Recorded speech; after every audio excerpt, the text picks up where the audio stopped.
I've seen a lot of videos going over the best settings for Warzone, but they are all missing the most game-changing setting. Here's a few settings that I recommend, but the last one is most important. All right, now under the graphics settings and under the view tab, scroll down to the camera section. It's called world motion blur. Make sure you have that off.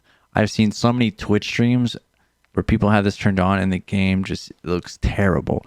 Same thing with weapon motion blur. Make sure you have that off. If it's turned on, it looks terrible and it's actually going to affect your gameplay.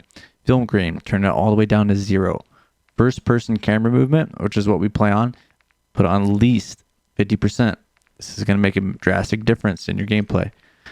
Then third person doesn't really matter. I would go ahead and put it down to at least 50%. Inverted flashbangs, you can turn this on or off.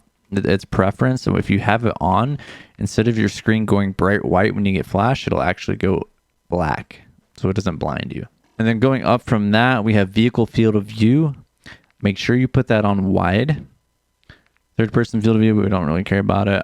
Weapon field of view, make sure you put it on wide. Big difference. ADS field of view, you need to put it on affected. I don't care what your limiting beliefs are about independent.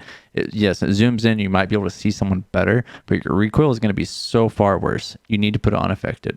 And last but not least is field of view. I know next gen consoles, and I think even previous consoles now, you have the ability to put your field of view all the way up to 120. But I don't recommend it.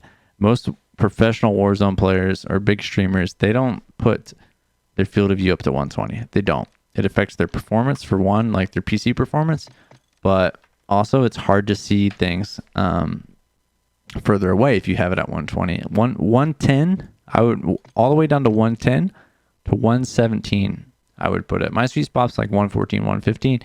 Play around with that. Try 110. 110 is not bad, but don't put it at 120. 120 is not better.